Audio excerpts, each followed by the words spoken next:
कहीं नवनाथ महादेव के रूप में, कहीं नीलकंठ महादेव के रूप में, कहीं भीमनाथ महादेव के रूप में, कहीं पांडेश्वर महादेव के रूप में,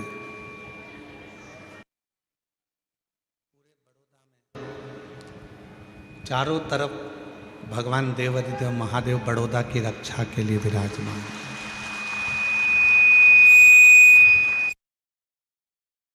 भगवान शिव विराजमान है, भगवान शंकर विराजमान है।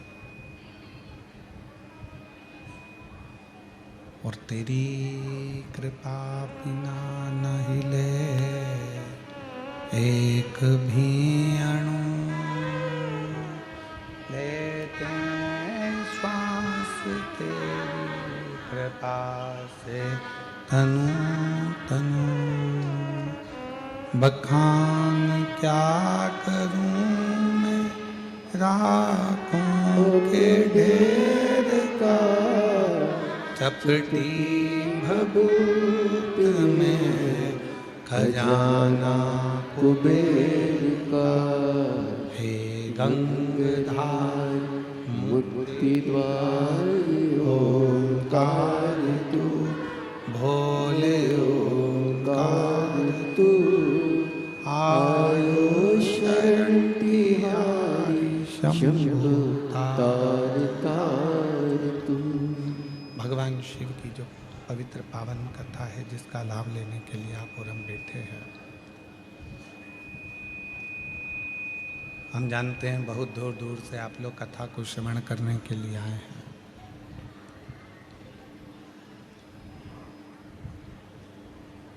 और इस पवित्र कथा को यदि एक क्षण की भी, एक मिनट की भी, एक पल की भी, यदि शिव महापुराण की कथा आप जिस पंडाल में बैठकर श्रवण कर रहे हैं, उस कथा को, एक क्षण की भी कथा को यदि आपने अपनी जिंदगी में उतार लिया और दिल से भगवान शिव की ये पवित्र कथा यदि एक क्षण की भी, एक मिनट की भी अगर हमारे जीवन में उतर रही है, तो ये निश्चित है यह हमारा कल्याण जरूर करेगी।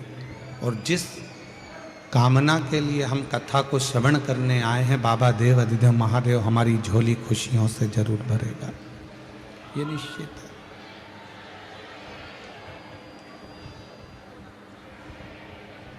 क्योंकि शिव महापुराण की कथा भक्ति भी देती है और मुक्ति भी देती है।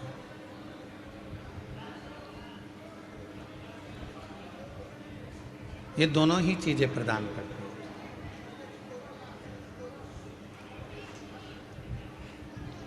जो भक्ति के लिए श्रवण करता है उसको भक्ति देती है, जो मुक्ति के लिए श्रवण करता है उसको मुक्ति देती है। शंभु शंभु।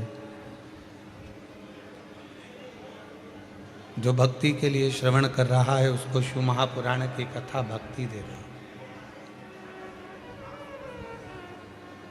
और जो मुक्ति के लिए श्रवण कर रहा है शिव महापुराण की कथा, उसको मुक्ति दे रही है।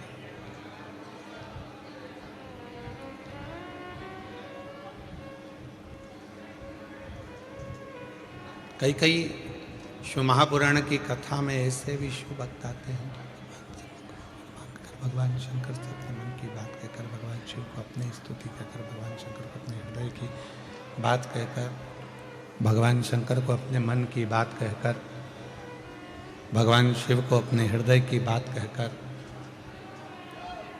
उनको रिझाना चाहते हैं।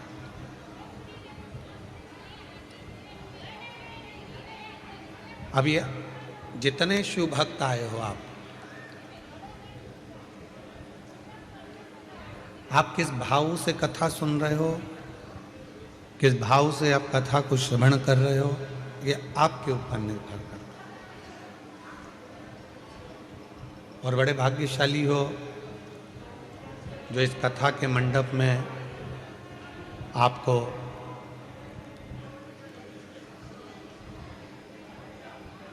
संतों में श्रेष्ठ आनंद सुख देने वाले, हमेशा जिनके चेहरे पर मुस्कुराहट रहती है, प्रसन्नता उनके चेहरे पर बनी रहती है, ऐसे संत शिरोमणि फ्लाइट बाबा हमारे बीच में है। एक बार जोरदार ताली बजाकर उनका साधुवाद, वंदन, अभिनंदन।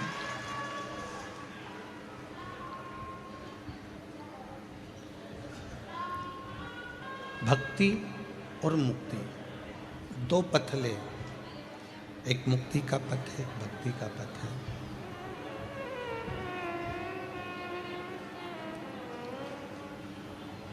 शिव पुराण की कथा कहती है कि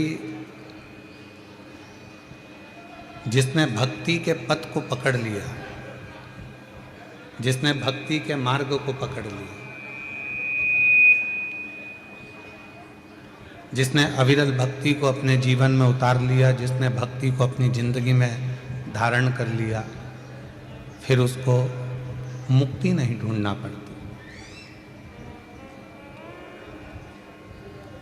क्योंकि भक्ति करने वाले के पास में मुक्ति अपने आप चलकर आती है, उसको ढूंढने नहीं जाना पड़ता।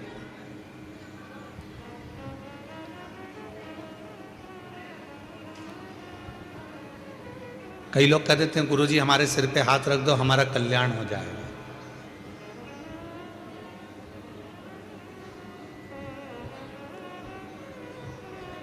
गुरुजी हमारे सिर पे हाथ रख दो, गुरुजी हमारे सिर पे हाथ रख दो। हम तो गुरुजी से भी कहते हैं तुम अपने सिर पे खुद हाथ रख लो।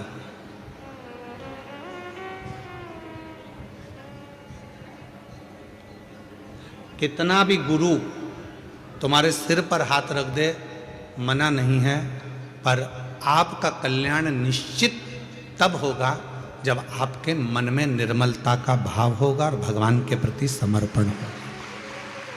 महाराज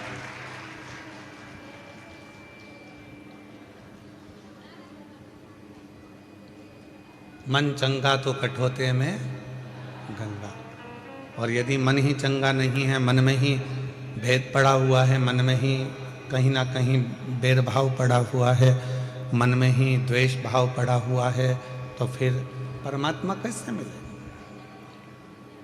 शिव भक्ति को प्रकट करिए, आपके भीतर शंकर की अविरल भक्ति को प्रकट करिए।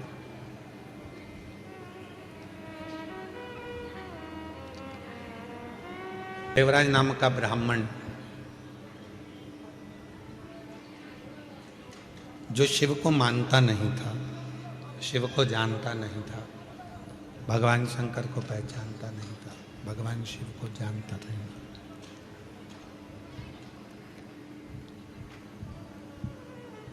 ब्राह्मण के घर में उसका जन्म हो गया, ब्राह्मण के कुल में वो जन्मा, ब्राह्मण के घर में उसका जन्म हुआ,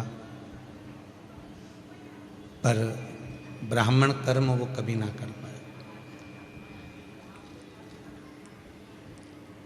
ऐसे संसार में ना जाने कितने लोग हैं जो अच्छे घर में जन्म लेने के बाद भी अच्छा कर्म नहीं कर पाते।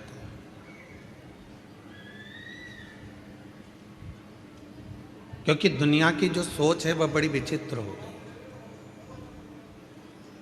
घर में ताजा अगर कोई भोजन बन रहा है तो आज के नवयुवक बच्चों को वो ताजा भोजन भाता नहीं।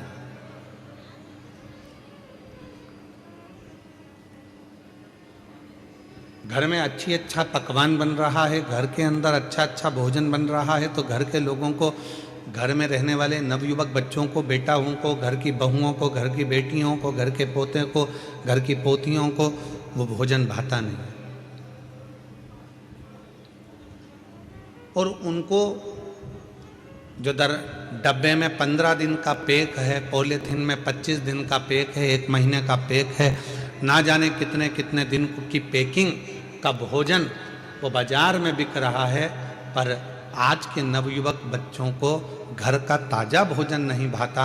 ना जाने वो बासी भोजन से कैसा प्यार हो गया कि लोगों को वो बासी भोजन ही श्रेष्ठ लगता है।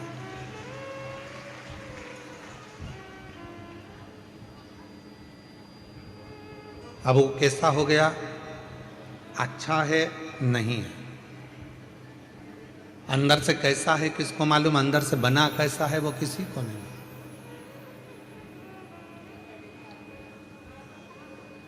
हम कई बार दूसरों को देखते हैं कि वो बताओ कितना वो कचरा खा रहा था, वो कचरा सेवन कर रहा था, वो कचरा खा रहा था, पर हम अपने आप को ना देखें कि हम भी तो कभी कभी कोई ऐसा भोजन ग्रहण कर लेते हैं वो कचरे से भी बदतर होता है।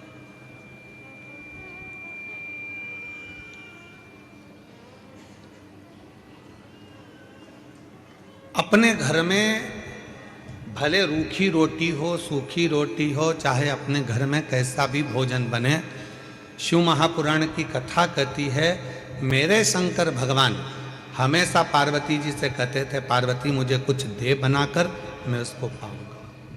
और आकड़िया की रोटी बनाई, काकड़िया की साग, और पर से माता पार्वती जी पावे भोलानाथ मन शिव रटोरे, मन शिव रटोरे, छोड़ दो कपट मन मन शिव रटोरे, मन शिव रटोरे, छोड़ दो कपट मन शिव रटोरे। आकड़िया की रोटी बनाई, काकड़िया की साग, आकड़िया की रोटी बनाई, काकड़िया की साग, और पर से माता पार्वती जी, पर से माता पार्वती जी, और पावे भोलानाथ मन शिव रटोरे, मन शिव रटोरे, छोड़ दो कपट मन शिव रटोरे, मन शिव रटोरे, मन शिव रटोरे, छोड़ दो कपट मन शिव रटोरे। जो भाव से निर्मित घर में हो रहा है, अपने घर में जो पकवान बने, अपने घर में जो भोजन बने, अपने घर में जो भाव हो, अपने घर में जैसा भाव हो उसको ग्रहण करिए। दूसरे का ठाठ देखकर अगर अपनी जिंदगी को जियोगे तो वो श्रेष्ठता में नहीं जी पाओगे। दूसरे का वैभव देखकर अगर अपनी जिंदगी को जियोगे तो सहजता में नहीं जी पाओगे। जो परमात्मा ने आपको और हमको दिया है, जो भगवान ने आपको और हमको दिया है, उसको देखकर बस उसमें खुश रहकर, उसमें आनंद की जिंदगी जीकर, उसमें श्रेष्ठता धारण कर कर जैसा जीवन हम जिएंगे वो जीवन हमारे लिए श्रेष्ठ है, वो जीवन हमारे लिए आनंदित है। देवराज नामक का ब्राह्मण, ब्राह्मण कुल में जन्म ले लिया, ब्राह्मण के घर में जन्म ले लिया, पर ब्राह्मण कर्म नहीं कर पाए।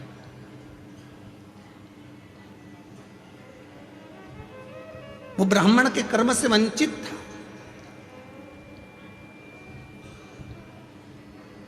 ना कभी भगवान शंकर के मंदिर गया, ना कभी भगवान शंकर के शिवालय गया, ना कभी भगवान शंकर के देवालय गया, ना किसी देवी देवता के दरवाजे पर गया, ना किसी संत के पास बैठा, ना कभी साधु के पास, ना कभी तपस्वी के पास, ना कभी संत साधु सन्यासी साधक उपासक, किसी के पास नहीं बैठा, किसी के पास।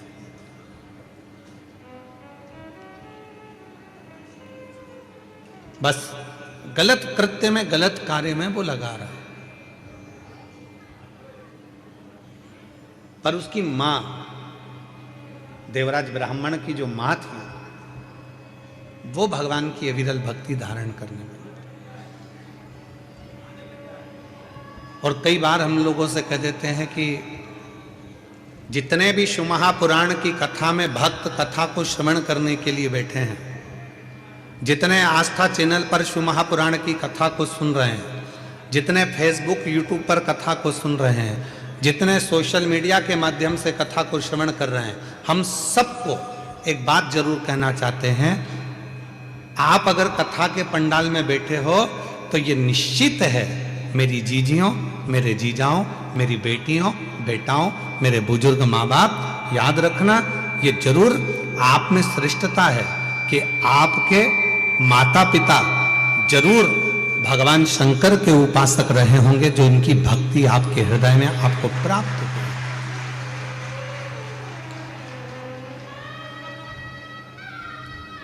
बिना शिव भक्ति के कुछ प्राप्त नहीं हो सकता, बिना शंकर भगवान के विरल भक्ति के कुछ मिल नहीं सकता। ये उन्हीं की उदारता से प्राप्त हुआ है, उन्हीं की कृपा से प्राप्त हुआ है। आप यदि शिव महापुराण की कथा में आकर बैठे हो तो भगवान भोलेनाथ को तो धन्यवाद देना, साथ में जिस माँ ने आपको अपनी कोख में रखा 9 महीना और फिर जन्म दिया और अच्छे संस्कारों से पाला, उसको भी धन्यवाद देना कि आज शिव महापुराण की कथा में तेरी कृपा से बैठी। अगर मैं शिव महापुराण की कथा में अगर आज बैठी हूं तो तेरी कृपा से बैठी। अच्छा संस्कार मुझे दिया तो मैं यहां पहुंच गई, अच्छी बातें मुझे दी तो मैं यहां पहुंच गई। अगर मेरे अंदर अच्छा संस्कार नहीं होता, श्रेष्ठ विचार नहीं होते, तो मैं शिव महापुराण की कथा में भी पहुंच नहीं पाता।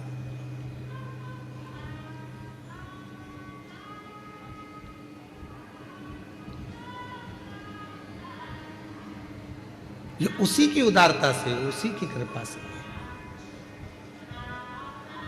और कोई पिछले जन्म के अच्छे कर्म मुझे बाबा तेरा, कोई पिछले जन्म के अच्छे कर्म मुझे बाबा तेरा, जहाँ सारी दुनिया झुकती है, जहाँ सारी दुनिया झुकती है, मुझे वो आली दरबार मिला, दरबार मिला। कोई पिछले जन्म के अच्छे कर्म मुझे बाबा तेरा, कोई पिछले जन्म के अच्छे कर्म मुझे बाबा तेरा। कोई पूर्व का अच्छा कर्म होगा, कोई पूर्व का अच्छा शांत होगा, कोई पूर्व का किया हुआ अच्छा कर्म होगा, जो भगवान की कृपा से, परमात्मा की दया से, भगवान की दया से, परमात्मा की कृपा से आप और हमको प्राप्त हुआ। और आप और हम इस पवित्र पर कथा के पंडाल में विराजमान होकर कथा का लाभ ले रहे हैं। ये उसकी कृपा से प्राप्त हुआ है, उसकी दया से प्राप्त हुआ है, ये उसकी करुणा से प्राप्त हुआ है।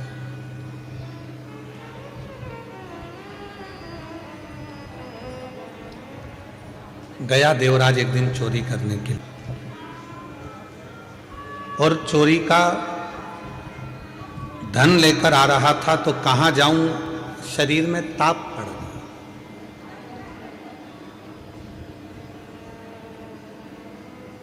और शरीर में जब ताप पड़ा तो विचार करा कि कहां जाऊं चोरी का धन लेकर, तो शंकर जी के शिवालय में, शंकर के मंदिर में पहुंच गया।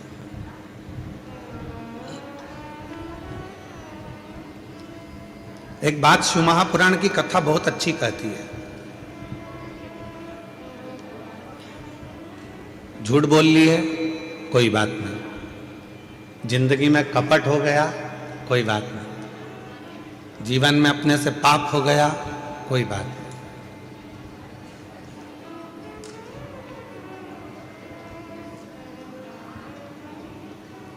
हमने जिंदगी में कोई व्रत भी नहीं करा कोई बात नहीं, हमने जीवन में कोई दान भी नहीं करा कोई बात नहीं,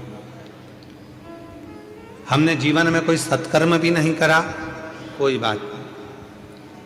शिव महापुराण की विद्धेश्वर संहिता कहती है, अगर हमने अपनी जिंदगी में ना कोई पुण्य करा, ना सत्कर्म करा, ना हम कभी जिंदगी में कोई अच्छा काम कर पाए, तो भी इस पापी शरीर ने अगर भूल से भी शंकर भगवान को एक लोटा जल चढ़ा दिया, तो हमें सारे पुण्य, सारे तप, सारे यज्ञ, सारे अनुष्ठान, सारी साधना का पुण्य फल प्राप्त होना चालू हो जाता।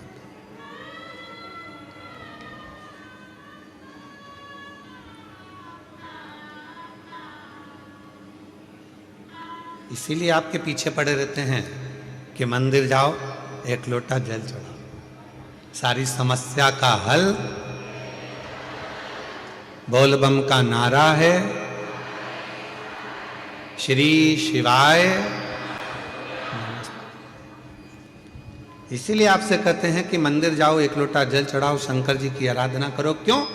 हम दिन भर में आप और हम दिन भर में मोबाइल पर बात कर रहे हैं, किसी से बात कर रहे हैं, ना जाने कितना झूठ निकलेगा, कितनी गलत बात निकलेगी, कितनी अशुद्ध बात हमारी वाणी से निकलेगी। कम से कम यदि हम भगवान शंकर की अविरल भक्ति में भगवान शंकर को एक लोटा जल चढ़ाने में लगे रहेंगे, भगवान शंकर को एक लोटा जल चढ़ाते रहेंगे, तो निश्चित है कि हमारे द्वारा किया गया जो कुछ गलत कर्म भी है तो वो नष्ट हो जाए। हमारा किया गया गलत कर्म, हमारा किया गया गलत कृत्य भी वो नष्ट हो। आप शिव साधना करो, आप भगवान शंकर की आराधना करो।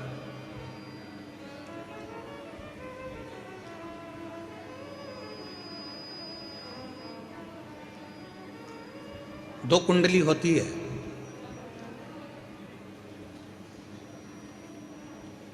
दो कुंडली हैं। एक जन्म कुंडली आप सबकी होगी। अरे बोलो तो जम के, है कि नहीं है? दो कुंडलियां होती हैं, एक होती है जन्म कुंडली, दूसरी होती है कर्म कुंडली। एक जन्म कुंडली है और दूसरी कर्म कुंडली है।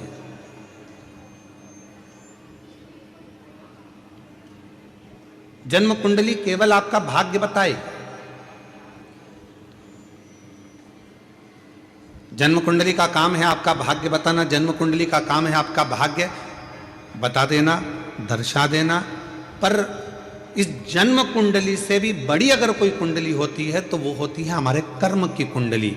आपने अच्छा कर्म करना चालू कर दिया, मेहनत करना चालू कर दी, तो जन्म कुंडली में भले राजयोग ना लिखा हो, पर आपने अगर मेहनत करी है तो राज सिंहासन पर तो बैठ कर ही रहते।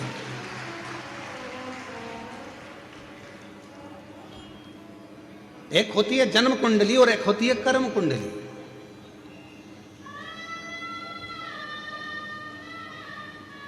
और जितने भी संसार के लोग हैं ना, सबसे पहले अपनी जन्म कुंडली लिखाते हैं। महाराज जी जरा देख के बताओ ना हमारा भाग्य कैसा है।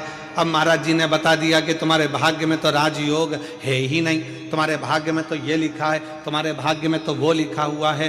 तो हमारा निवेदन है, दुनिया के महाराज ने तुम्हारी कुंडली देखकर भले बेकार बता दिया हो, दुनिया के महाराज ने तुमसे कह दिया हो कि तुम्हारी कुंडली में राजयोग नहीं है, दुनिया के महाराज ने तुमसे कह दिया हो कि तुम्हारी कुंडली में शनि आकर बैठ गया हो, दुनिया के महाराज ने तुमसे कह दिया हो कि तुम्हारी कुंडली में मंगल आकर बैठ गया, तुम्हारी कुंडली बेकार है, तुम्हारा राजयोग नहीं है, तुम्हारी जिंदगी में ये दुख है, तुम्हारी जिंदगी में ये तकलीफ है, तुम्हारी जिंदगी में ये कष्ट है। तो एक बात याद रखना कि जन्म कुंडली वाले ने जन्म कुंडली बता दी, अब तुम्हारे हाथ में है कि उस कुंडली को पलटोगे कैसे। तो उसको पलटने का सबसे सुंदर तरीका है तुम्हारी हाथों की मेहनत, लगन, परिश्रम और शिव जी को चढ़ाया गया एक लोटा जल तुम्हारी कुंडली को भी बदल कर रख दो।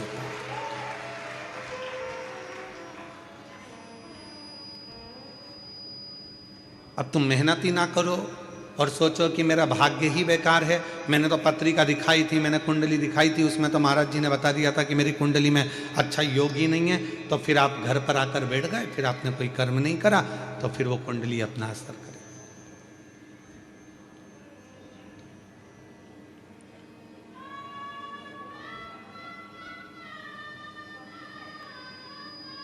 विधाता का काम है भाग्य लिखना, विधाता का काम है भाग्य लिखना, पर भाग्य को पलटने की गारंटी तो केवल एक ही के पास है, वो देवाधिदेव महादेव के पास। वो भाग्य पलट देता, वो तुम्हारी कुंडली पलट देता, वो तुम्हारा भाग्य पलट देता, वो तुम्हारे विचार पलट देता।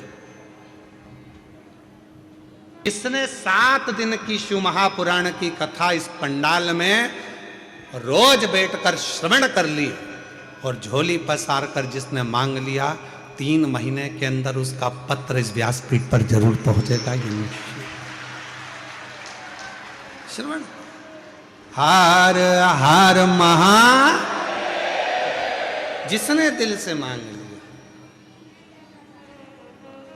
जिसने हृदय से।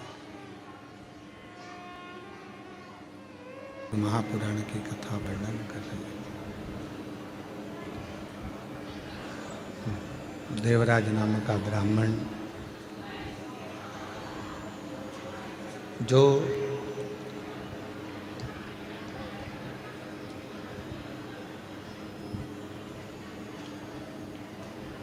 कभी न मंदिर गया, न देवालय गया, न शिवालय गया,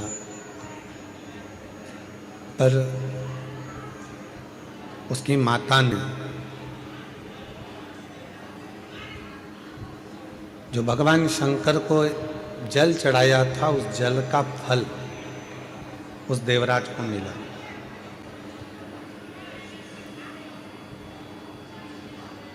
और वो फल काम भी ऐसी जगह आता है जिस समय पर मनुष्य बहुत ज्यादा अटक जाता है। जैसे कनेर का फूल और दुर्वा का संग।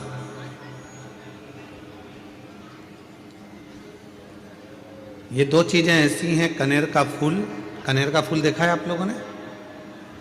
हाथ उठाओ जिन जिन ने कनेर का फूल देखा। देखा सबने? रखो अपने। एक कनेर का फूल, एक दुर्वा। दुर्वा हमारे यहाँ पर कहते हैं वो हरी हरी जो घास होती है, दूब होती है, उसको दुर्वा कहते हैं।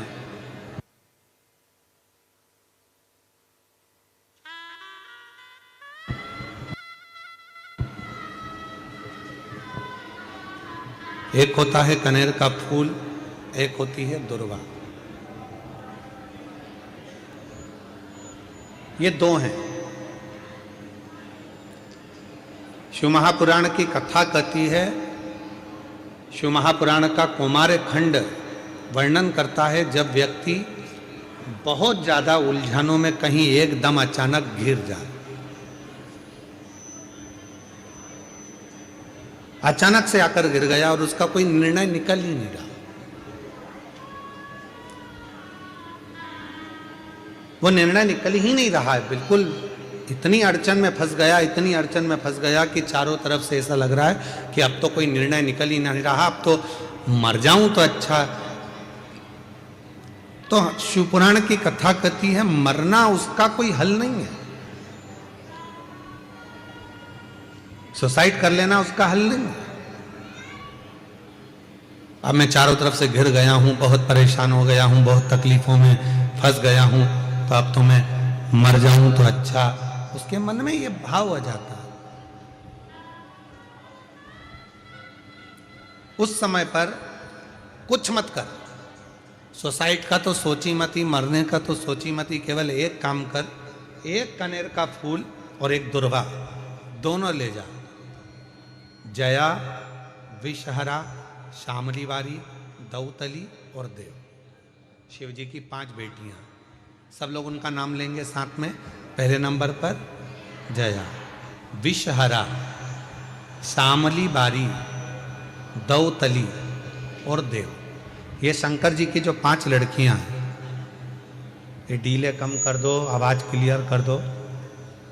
शिव जी की जो 5 लड़कियां हैं, इन 5 लड़कियों का नाम लेकर एक कनेर का फूल और एक दुर्वा जो भगवान शंकर को उत्तर की ओर मुख कर कर शिवलिंग पर समर्पित कर देता है, और एक लोटा जल धीरे धीरे शंकर भगवान को अपने मन की कामना कर कर जिस उलझन में वो फंसा हुआ है, जिस व्याधि में वो फंसा हुआ है, जिस तकलीफ में वो फंसा हुआ है, उसका स्मरण करते करते वो शिव जी से अपने मन की बात कहते कहते अगर जल उसी दुर्वा, उसी कनेर के फूल के ऊपर शिवलिंग पर जो चढ़ा हुआ है उस पर समर्पित करता है, कहते हैं 4 घंटे भी नहीं लगते। 3 महीने तो जान दो, 3 दिन भी जान दो, 4 घंटे भी नहीं लगते और देवाधिदेव महादेव उस व्याधि से उसको निकालना प्रारंभ कर।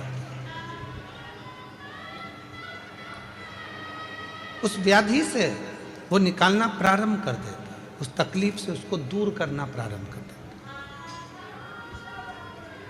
पर एक निवेदन है आप सबसे, अगर शिव महापुराण पर आपका भरोसा है और शिव जी पर विश्वास है तो ये सब कुछ करा हुआ हमें फल देता है, और अगर भरोसा ही नहीं है, विश्वास ही नहीं है, तो फिर बड़ा मुश्किल है कि आप शंकर को जल चढ़ाते चढ़ाते पूरी जिंदगी निकाल दोगे तो भी उसका कोई हल, उसका कोई फल मिलना नहीं, पूरी जिंदगी में।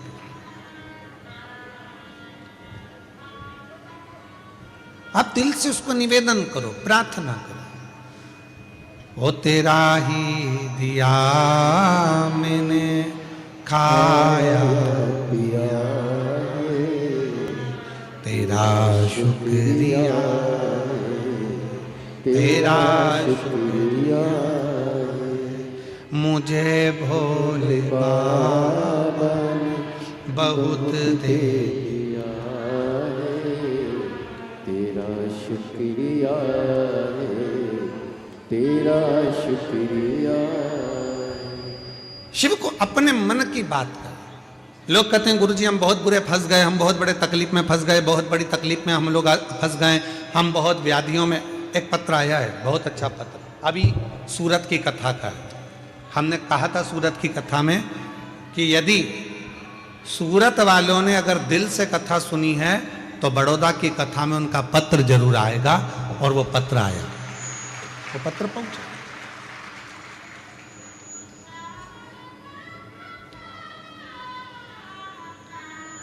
मेरा नाम हीरल बहन है, मेरे पति का नाम दीपक भाई है। मैं स्वामीनारायण मंदिर के नज़दीक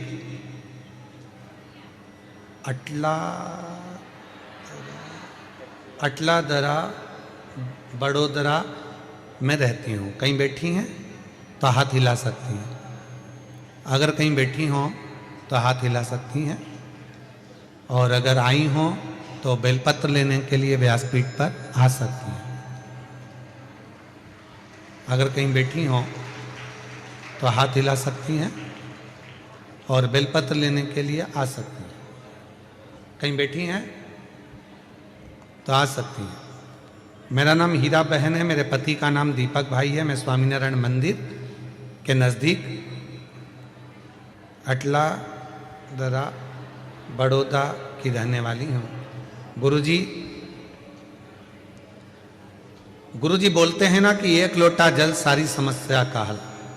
मैं भी एक लोटा जल चढ़ाती थी और मैंने सूरत में कथा को श्रवण करा, बाबा से विनय करी थी, गुरुदेव मेरे और मेरे पति के बीच अनबन हो गई थी, जिसका केस चल रहा था, वो केस खत्म ही नहीं हो रहा था।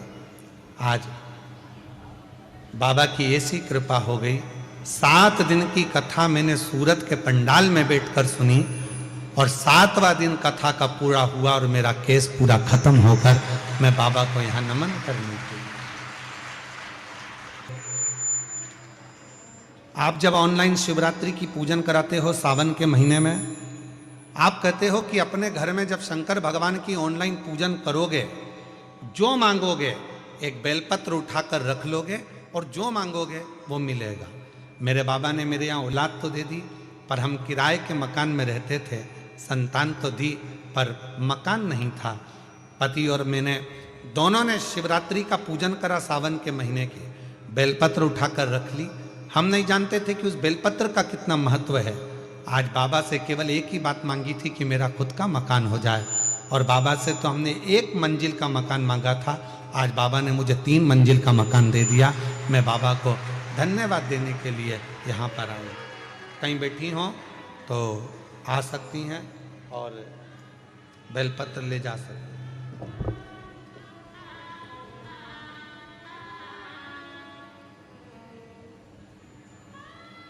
और हमारा निवेदन फिर इस शिव महापुराण कथा के माध्यम से, शंकर की पवित्र कथा के माध्यम से, भगवान शंकर की पवित्र कथा के माध्यम से फिर निवेदन करें।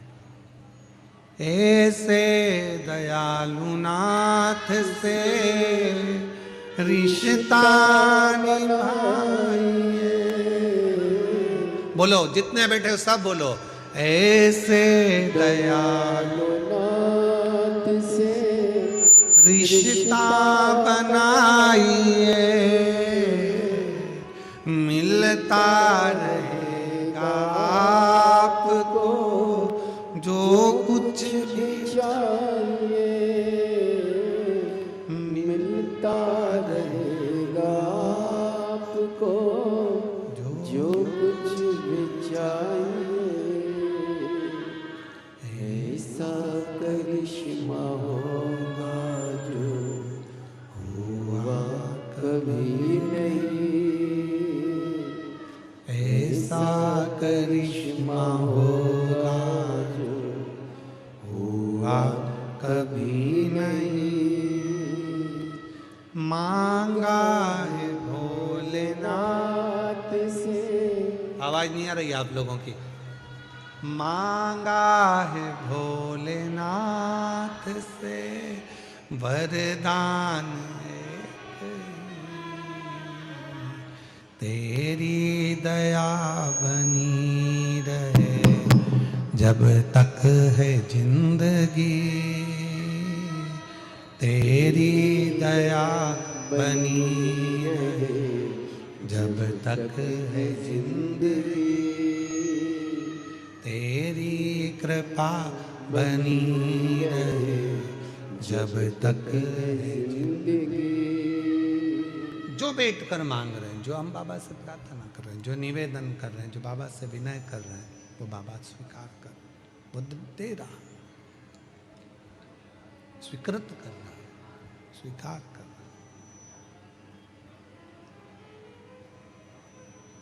देवराज कभी शिव मंदिर नहीं गया, देवराज कभी भगवान शंकर की आराधना नहीं करा, कभी मंदिर नहीं गया, कभी पूजन नहीं करी, कभी अर्चना नहीं करी, पर माँ ने जो जल चढ़ाया था, एक लोटा जल, वो माता का चढ़ाया गया जल बेटे के कार्य आ गया।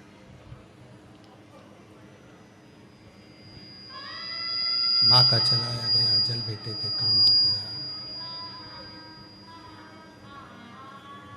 जो आप शिव जी को जल चढ़ा रहे हो, भगवान शंकर को जल चढ़ा रहे हो, शिव जी से विनय कर रहे हो, निवेदन कर रहे हो, विनय कर रहे हो, विनती कर रहे हो, वो चढ़ाया गया जल एक ना एक दिन आपकी जिंदगी को पलट कर जरूर रखेगा, ये निश्चित है। जो चढ़ा, जो शंकर भगवान को जल चढ़ा रहा है, जो शिव जी को जल समर्पित कर रहा है, वो आपका जीवन बदल कर रहा है, ये निश्चित।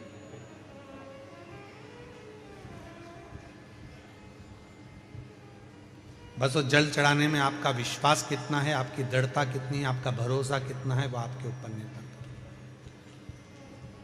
देवराज शिव मंदिर में पहुंचा, चोरी का धन था, बैठ गया, शरीर में ताप पड़ा, बुखार आया,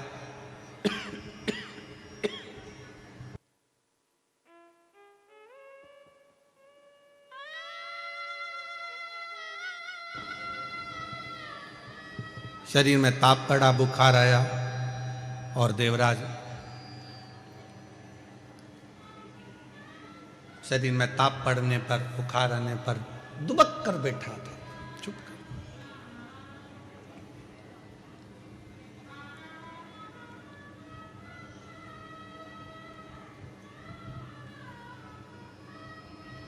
परसों के दिन जब हम सीहोर में थे बाबा के धाम में, तो एक किसी ने प्रश्न किया था परसों, और उस प्रश्न में उसने कहा कि गुरुजी, सबसे पहले शंकर भगवान जब अपने भक्त पर कृपा करते हैं, जब शंकर भगवान अपने भक्त का दुख काटना चालू करते हैं, तो हमको कैसे मालूम पड़ता है कि भगवान शंकर ने अब हमारा दुख काटना प्रारंभ कर दिया? हमें मालूम कैसे पड़ेगा? तो हम उमाखंड में एक चरित्र आता है, जब माता पार्वती जी तप करते करते करते करते करते करते माता पार्वती के बहुत वर्ष निकल गए और पार्वती भगवान शंकर को प्राप्त करना चाहती थी, तो पार्वती के प्रसंग को हम देखें उमा खंड में तो वर्णन आता है कि शिव जब करुणा करना चाहते हैं, जब शंकर भगवान आपको स्वीकार करना चाहते हैं तो सबसे पहला झंडी किस रूप में दिखाते हैं?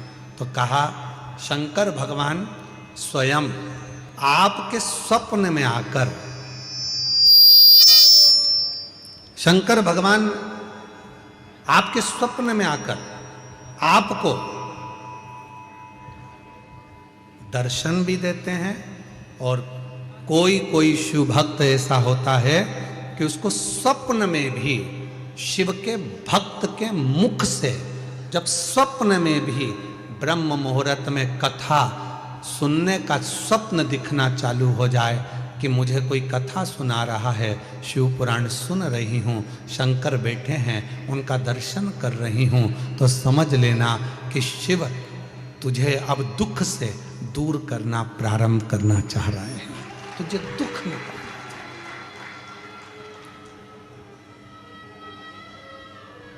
महाराज जी, कई लोग कहते हैं कि स्वप्न में अगर शिव जी दिखते हैं तो क्या फल मिलता है? शिव महापुराण का पार्वती खंड कहता है अगर स्वप्न में शंकर भगवान का शिवलिंग का दर्शन हो जाए, समझ लेना कोई बहुत बड़ी विपदा आने वाली थी, शंकर भगवान सामने आकर खड़े होकर उस विपदा को टाल दिया। वो आता है, दुख मिटाने से पहले वो आपका स्वप्न में भी आकर आपका दर्शन देकर कह जाता है कि अब चिंता करने की जरूरत साथ है, संग खड़ा है, दुख मिटाने के लिए तुम्हारे पास में आकर खड़ा है, क्यों चिंता कर?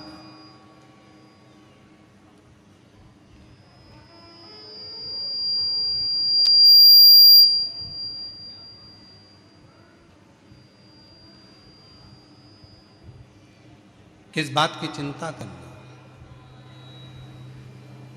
अब सौंप दिया इस जीवन का सब भार तुम्हारे हाथों में है, हार तुम्हारे हाथों में और जीत तुम्हारे हाथों में, सब कुछ उस पर छोड़ दिया तो फिर अब चिंता करने की जरूरत क्या है? अब चिंता करने की जरूरत ही क्या है? सब उसी पर सौंप दी थी।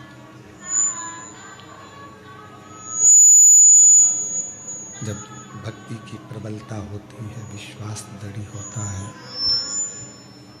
भरोसा दृढ़ होता है, विश्वास दृढ़ होता है, भक्ति प्रखर होती है, तब शिव करुणा जरूर करते हैं। इसलिए कहा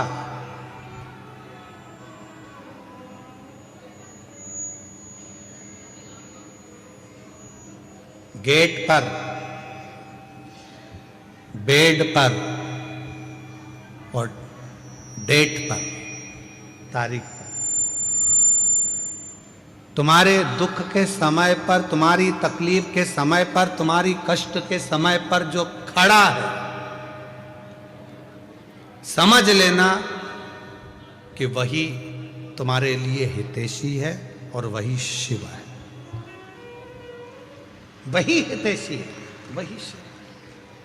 परिवार बहुत बड़ा है, रिश्तेदार बहुत सारे हैं, पूरा कुटुंब भरा पड़ा है, पूरा घर भरा पड़ा हुआ है, पूरे नातेदार रिश्तेदार कुटुंबी परिवार, नाते रिश्ते कुटुंब परिवार ढेर भरा पड़ा हुआ है, सारा घर बड़ा पड़ा हुआ है, पर दुख की घड़ी में, दुख के समय पर, तकलीफ की घड़ी में कोई बहुत बड़ा कष्ट आकर खड़ा हो गया और बहुत बड़ी तकलीफ आकर खड़ी हो गई, और उस दुख की घड़ी में अगर दरवाजे पर कोई अपना आकर खड़ा हो जाए तो समझ लेना कि सारे रिश्तेदारों में सबसे श्रेष्ठ रिश्तेदार वही है जो दुख की घड़ी में हमारे गेट पर खड़ा है, जो हमारे गेट पर खड़ा है। गेट, बेड और डेथ, तीन है। दुख के समय पर कोई तुम्हारे दरवाजे पर खड़ा है तो समझ लेना वही तुम्हारा सबसे ज्यादा श्रेष्ठ हितैषी है, वो पूरा विश्वास के साथ खड़ा हुआ। कई लोग परिवार के भी ऐसे होते हैं, रिश्तेदार नातेदार ऐसे होते हैं, कुटुंबी परिवार वाले ऐसे होते हैं कि जैसे ही कोई दुख का समय आता है, तकलीफ की घड़ी आती है, किसी के यहाँ मालूम पड़े कोई ईडी का, इनकम का कोई फालतू की बात, कोई केस, कोई थाना, कोई कचहरी, कोई चीज हो जाती है, तो लोग उसके दरवाजे पर जाते ही पहुंचते। तुम्हारे दुख के समय पर अगर कोई गेट पर खड़ा है, तुम्हारे साथ खड़ा है, समझ लेना कि वही शिव है, वही श्रेष्ठ है। पहले नंबर पर गेट, दूसरे नंबर पर बेड। तुम्हारी बीमारी के समय पर, तकलीफ के समय पर, शरीर में रोग के समय पर, हॉस्पिटल में बेड पर पड़े हुए हो, घर पे पलंग पर पड़े हुए हो, और कोई तुम्हारे बेड के पास खड़ा है, तो समझ लेना वही तुम्हारे लिए श्रेष्ठ है। बाकी के जितने हैं वो सब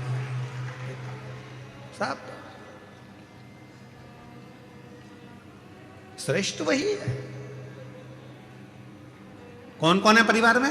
तो कहा मेरे 4 मामा जी हैं, 3 मौसी जी हैं, मेरा 4 बेटे हैं, 4 बहुएं हैं, मेरी लड़की दामाद 3 है, 3 मेरी बेटी हैं, 3 दामाद हैं, दामाद के बच्चे हैं, मेरा देवर है, देवरानी है, जेठ है, जेठानी है, और मालूम पड़ा शरीर में कष्ट आ गया, रोग आ गया, हॉस्पिटल में पड़े हो, और हॉस्पिटल में पड़े हो, और मालूम पड़ा एक दिन भी अगर परिवार वाले तुम्हारे बेड के पास आकर खड़े नहीं हुए, तुम्हारे दरवाजे पर आकर खड़े नहीं हुए, तो वो रिश्तेदार किस काम के? और कोई दूसरा हॉस्पिटल में बीमार व्यक्ति अपने मरीज को देख रहा था और साथ में तुम्हारी भी देखभाल कर रहा है, तो उससे बड़ा दुनिया में कोई नहीं हो सकता। वो बेड के पास खड़े होकर तुमको नहीं। परिवार इतना बड़ा, घर इतना बड़ा, कुटुंब इतना बड़ा, रिश्ते इतने सारे, पर गेट पर, बेड पर, और डेट मतलब तारीख, कहीं कचहरी में तारीख चलती है, कहीं कोर्ट में तारीख चलती है, कहीं दुख की तारीख होती है, कहीं तकलीफ की तारीख होती है। परिवार वालों से कहा हमारे ऊपर ये ऐसे ऐसे तकलीफ है, अपन उस तारीख को वहां चलेंगे, तुम हमारे साथ चलना, अपन उस तारीख को वहां चलेंगे, तुम हमारे साथ चलना। कोई उस डेट में खड़ा नहीं होता, तो रिश्ते नाते कुटुंब कबीले किस काम के? परिवार किस काम के?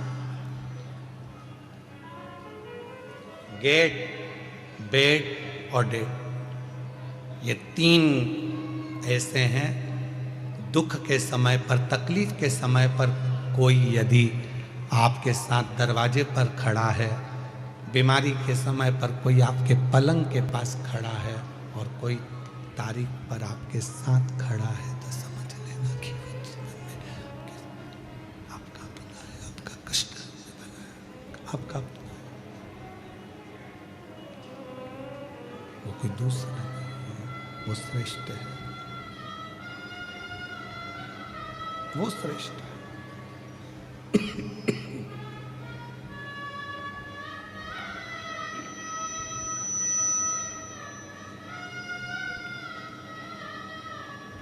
बस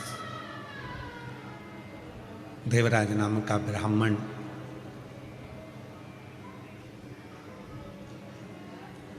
अंतिम सांसें गिन रहा है, कोई साथ देने वाला नहीं है, पर माँ ने जो 1 लोटा जल चढ़ाया था, उसका पुण्य उस बेटे को शंकर के मंदिर तक लेकर गया। वो पुण्य,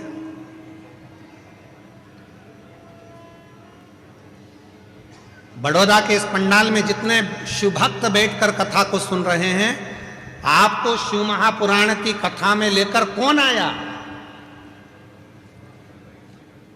कौन तुमको यहां लेकर आया? आपका पुण्य, जो आपने 1 लोटा जल शंकर के मंदिर में चढ़ाया था, वो पुण्य आपको यहां, आपका पुण्य।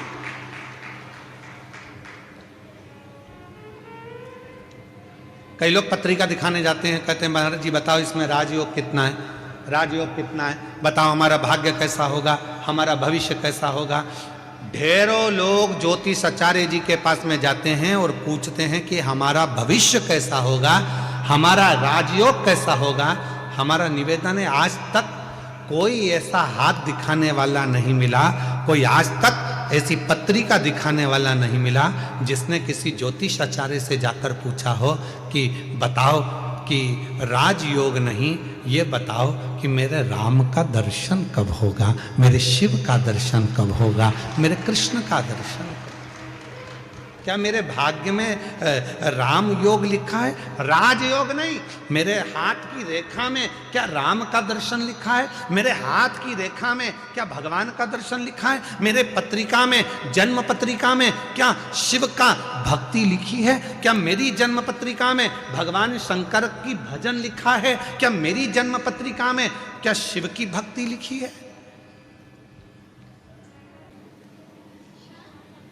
हाथ दिखाने वाले बहुत मिलेंगे और कहेंगे राजयोग बताओ, पर ऐसा कोई आज तक ज्योतिष आचार्य के पास में जाकर, कोई विद्वान पंडित जी के पास जाकर नहीं पूछा कि मेरे हाथ में राजयोग मत बताओ, मेरे हाथ में बता दो राम योग, शिव योग, मेरे हाथ में बता दो कृष्ण योग कब है, मुझे कब मेरे बड़ौदा में मेरे शंकर की कथा सुनने को मिलेगी, कब मेरा शंकर आएगा, कब मेरा भाग्य खुल जाएगा, कब मेरी किस्मत।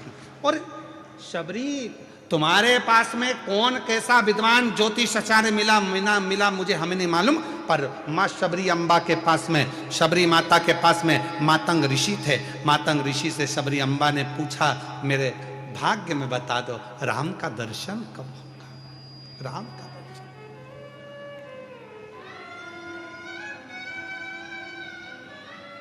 शबरी चाहती तो मातंग ऋषि से कह सकती थी कि मेरी 4 मंजिल का भवन कब बनेगा, गाड़ी कब आएगी, बंगला कब आएगा, राज्य योग कब बनेगा, पर शबरी ने यह कुछ नहीं मांगा। शबरी ने तो केवल इतना कहा कि मेरे ऊपर कृपा कर कर बता दो कि मुझे राम का दर्शन कब होगा।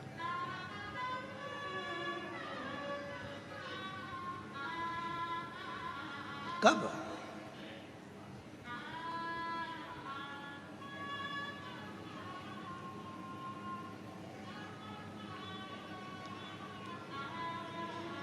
कब मुझे दर्शन हो, कब मैं मिलूं उससे। आप लोगों ने एक प्रसंग सुना होगा कि पंडित जी कहते हैं कि शंकर जी पे गंगा जल चढ़ाओ। अरे बोलो तो जम के, सुना है कि नहीं सुना? कई पंडित जी कहते हैं पूजन करने बैठे हो गंगा का जल लाओ शंकर पे चढ़ाएंगे, गंगा जल लाओ शिव जी पे चढ़ाएंगे। कभी आपके मन में आया कि पंडित जी ने कहा कि गंगा का जल शिव जी को चढ़ाना है, गंगा का जल शंकर भगवान को चढ़ाना है? कभी विचार करा कि आपने पंडित जी से कहा पंडित जी आप कह रहे हो कि गंगा का जल शिव जी को चढ़ाना है, पर गंगा तो शंकर भगवान के मस्तक पर बैठी हुई है, तो उनका जल उन्हीं को चढ़ाएंगे, यह कहाँ की रीति है? आप बोलो कि साधारण जल लिया, कुएं का जल लिया, बावड़ी का जल लिया, जाओ ये जल लेकर आओ शंकर भगवान को, पर आप कह रहे हो गंगा का जल चढ़ाएंगे। ये रीति कहाँ से आई? क्योंकि गंगा मैया जब शंकर भगवान की जटा में आकर बैठ गई, चारों तरफ से जटा बंद गई, गंगा अंदर रह गई, और रहने के बाद गंगा बाहर निकलने के लिए घूम रही है उसी जटा के अंदर। भागीरथ बाबा हाथ जोड़कर कहते हैं भोले बाबा मेरे पूर्वजों के उद्धार के लिए गंगा को तो बाहर निकाल दो, वो तो पूरी की पूरी आप में समाहित हो गई। तब शंकर भगवान ने कहा कौन कह रहा है कि गंगा को निकालना है? भागीरथ जी कहते हैं मेरे पूर्वजों के लिए गंगा को निकाल दो, मैं गंगा को निकालने को तैयार हूं। गंगा तैयार है? गंगा कहती है मैं भागीरथ जी के पूर्वजों के उद्धार के लिए कलकल कर कर बहना चालू करती हूं और ऐसी दौड़ लगाऊंगी कि भागीरथ बाबा के 60,000 काकाओं के उद्धार को मैं अभी की अभी कर दूंगी। शिव जी कहने लगे तेरी दौड़ में तुम मुझे दर्शन नहीं कर पाएगी, मुझसे नहीं मिल पाएगी। गंगा जी कहती हैं मैं आपका दर्शन भी करूंगी और मिलूंगी भी। और गंगा को भगवान शंकर ने अपनी जटा से निकाला, बहती हुई गंगा भागीरथ बाबा के यहाँ 60,000 काकाओं के उद्धार के लिए पहुंच गई।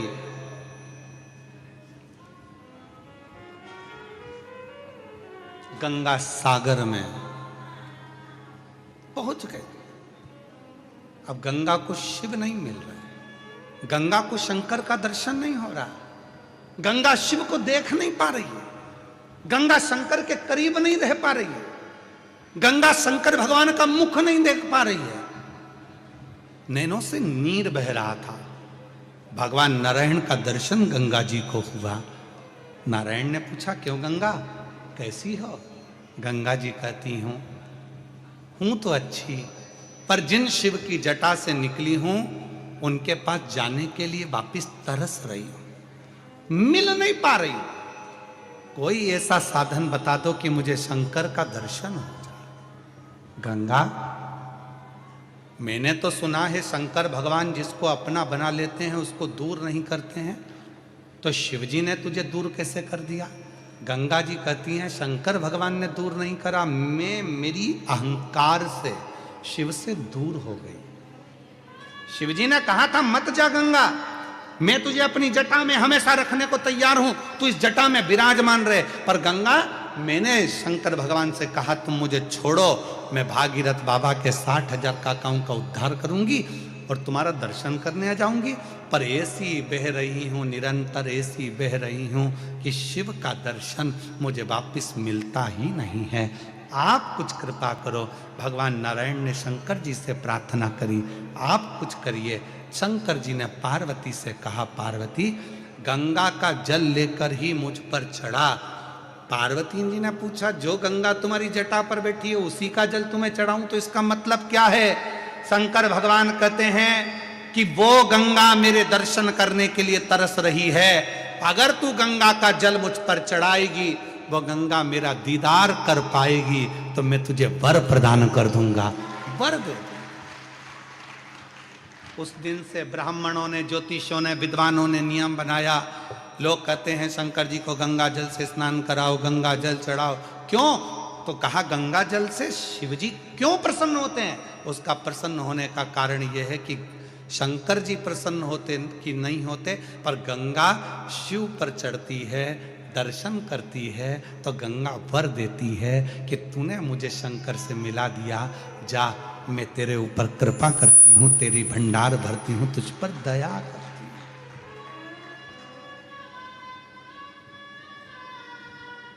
कृपा करती हूं, मैं तुझ पर दया करती हूं। और मिलाने वाला कितना श्रेष्ठ होता है ये आप सबको मालूम है। मिलाने वाला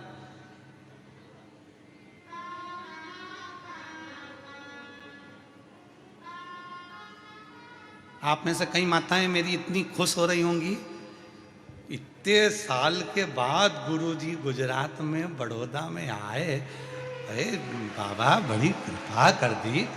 हम तरस रहे थे, हम दर्शन के लिए, कथा के लिए हम नहीं जा सकते, बाहर कथा सुनने के लिए हम दूर नहीं जा सकते, कथा श्रवण करने के लिए, पर हमारे बड़ोदरा में बाबा भोलेनाथ ने करुणा कर दी। अग्रवाल जी को साधुवाद, अग्रवाल के पूरे ग्रुप को साधुवाद, अग्रवाल आकोटा गार्डन जो ग्रुप है उसको साधुवाद कि जिन्होंने इस पवित्र कथा को करवा लिया। तो ये भीतर की आनंदता, ये भीतर का सुख साधुता देता।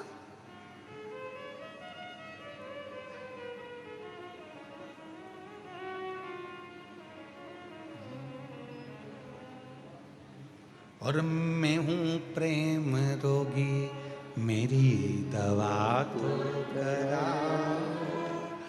जाओ जाओ जाओ, किसी वेद को बुलाओ, मैं हूं प्रेम। और इसी भजन को, इसी गीत को, फिल्म के इस गीत को हमने शिव पर गाने का स्मरण किया। मैं हूं शिव रोगी, मेरी दवा। रुको रुको रुको रुको, पहले पत्र पढ़ते हैं फिर इस प्रसंग पे बात करें। उसमें भी यही बात लिखी है, हमारी अम्मा को रोग लग गया।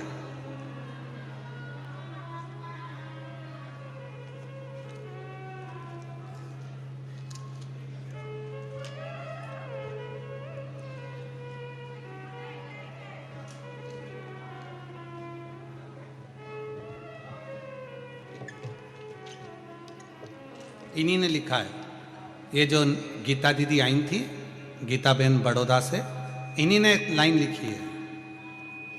जरा पढ़िएगा आप भी हमारे साथ में, सब पढ़ना, जितने आस्था चैनल पर बेबी और जो एलईडी के सामने देख रहे हैं वो भी पढ़ना। इस लाइन को दिखाइए, थोड़ा बड़ा कर दिखाना। गुरुजी सबको चरस गांजा का नशा चढ़ता है और मेरी मम्मी को शिव महापुराण का नशा चढ़ा।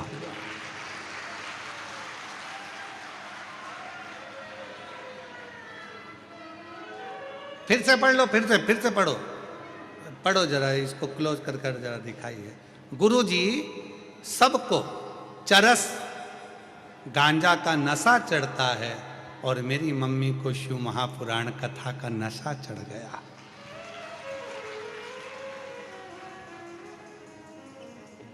पहले मम्मी बीपी की दवा खाती थी, देखो देखो जरा पढ़ो तो सही।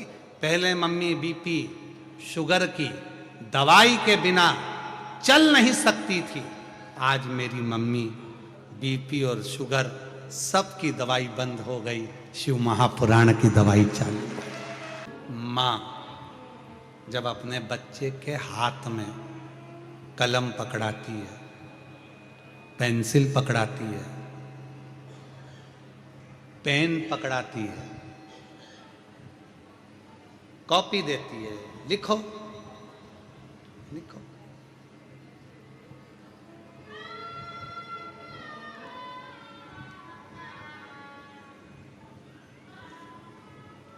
बच्चे को लिखना आता है? पहली बार जम के बोलो जरा, सबसे पहली बार बच्चे के हाथ में माँ ने कलम पकड़ाया, पेन पकड़ाया, बच्चे को लिखना आता है? नहीं। पेन पकड़कर क्या करता है? सीधी सीधी रेखा खींचता है, लाइन खींचता है, सीधी सीधी, उसको लिखना नहीं आता। फिर क्या होता है? जब वो लाइन खींचना चालू होता है तो माँ उसका हाथ पकड़ती है, फिर उसी लाइन पर माँ उससे अक्षर लिखवाती है। बोलो सही है कि गलत है? माँ हाथ पकड़ी, बच्चे को कॉपी दे दी, पेन दे दिया, उसने तो लाइन खींचना प्रारंभ कर दिया, उसने लाइन खींची।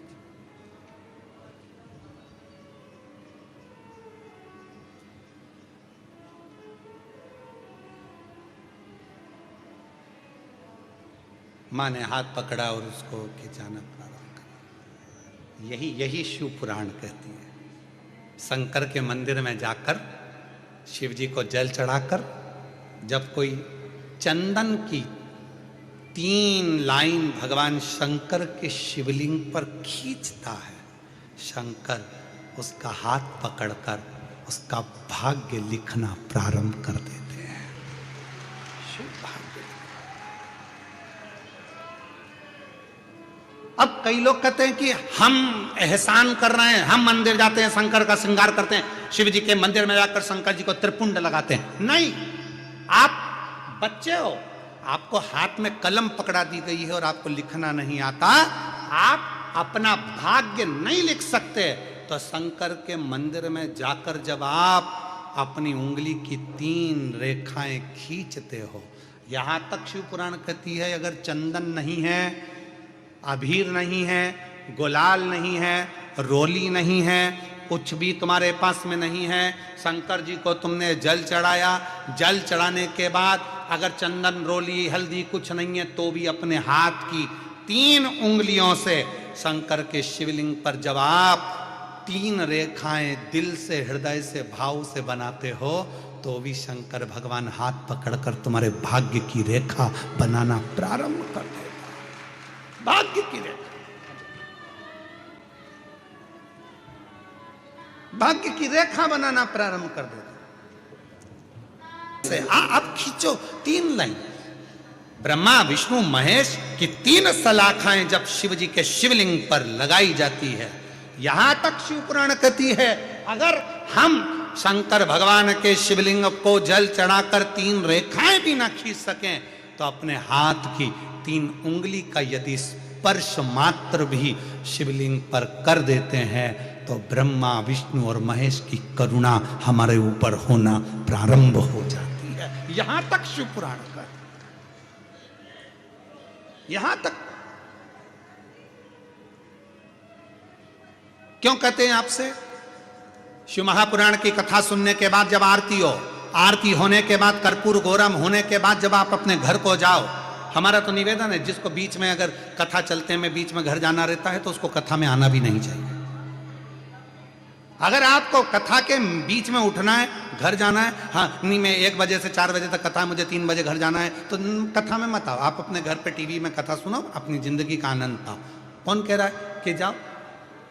1 बजे से 4 बजे तक कथा है, तो 4 बजे जब कथा विराम हो, आरती हो, वहां की मिट्टी को अपने हृदय से लगाओ, मस्तक से लगाओ, प्रणाम कर कर बाबा से झोली पसार कर विनय करो, बाबा तेरी कृपा से बड़ी मुश्किल से कथा मिली है, ना जाने बड़ौदा में तू फिर कब आएगा, कब कृपा करेगा, ना जाने कौन सी मेरी किस्मत पलटाना होगी जो तू मुझे कथा के पंडाल में ले आया। अगर तू नहीं बुलाता तो मेरे घर में कोई ना कोई उलझन आ जाती, नहीं आ पाती, कोई विवाह शादी में चली जाती, कोई टेंशन में पड़ जाती, कथा में नहीं पहुंच पाती। पर तूने मुझे बुलाने के लिए सारी चिंताएं समाप्त कर दी और मुझे बुलाया है। मैं समझ गई, शादी में अगर कोई किसी को बुलाता है तो विदाई में कुछ ना कुछ देकर भेजता है। तूने मुझे कथा में बुलाया तो तू भी कुछ ना कुछ देकर जरूर भेजेगा, ये निश्चित है। मैं आई हूं तेरे आश्रित होकर, तेरे भरोसे होकर, तुझ पर तड़ा कर कर, तेरे पर विश्वास कर कर मैं तेरे पास पहुंची हूं। और ये पक्का भरोसे से कहती हूं, मेरा तू ही तो हमदर्द है जिसे हर दर्द कहता। नहीं आती, बच्चों को लिखना नहीं आता पर लाइन खींचना तो आता है। बच्चा दीवार पे लाइन खींच देता है, बच्चा कॉपी में लाइन खींच देता है, माँ हाथ पकड़कर उस बच्चे को लिखना सिखा देती है। उसी तरह जो शंकर के मंदिर में जाकर 1 लोटा जल चढ़ाना प्रारंभ करता है, 3 रेखाएं खींचना प्रारंभ करता है, चंदन लगाकर त्रिपुंड बनाना प्रारंभ करता है, बाबा उसके भी जीवन में सुख हाथ पकड़कर देना प्रारंभ कर देता है। सुख देना, कहो उससे,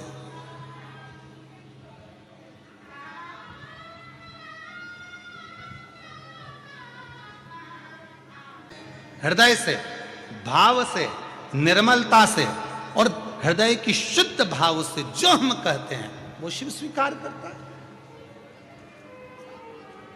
शंकर भगवान स्वीकार करते हैं। देवराज नाम के ब्राह्मण को जब भगवान देता है तो कुछ ना कुछ अच्छा करने का प्रयास करता है। वो शिव मंदिर में पहुंच गया, शंकर भगवान ने हाथ पकड़ा, उसके प्राण छूटने का समय था। बेल पत्र के वृक्ष के नीचे उसके प्राण छूटे, बेल वृक्ष।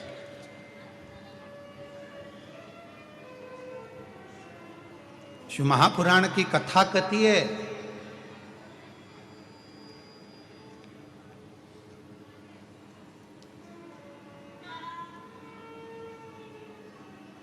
मरने से पहले अपने सिर का ऋण चुका देना चाहिए।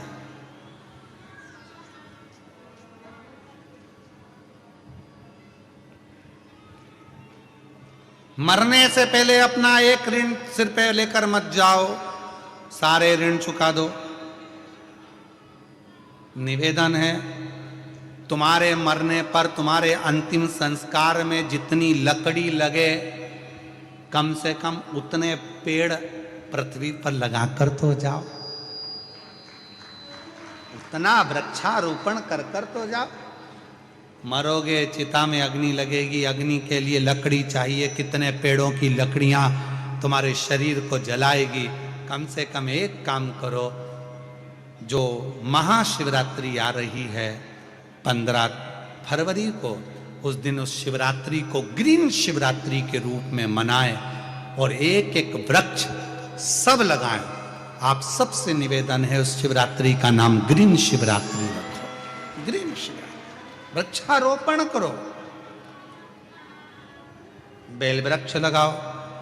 बेलपत्री का वृक्ष नहीं मिले तो कोई दूसरा वृक्ष लगाओ, पर लगाओ वृक्षारोपण। बेलपत्र के वृक्ष के नीचे देवराज के प्राण छूटे, शिव धाम चले गए।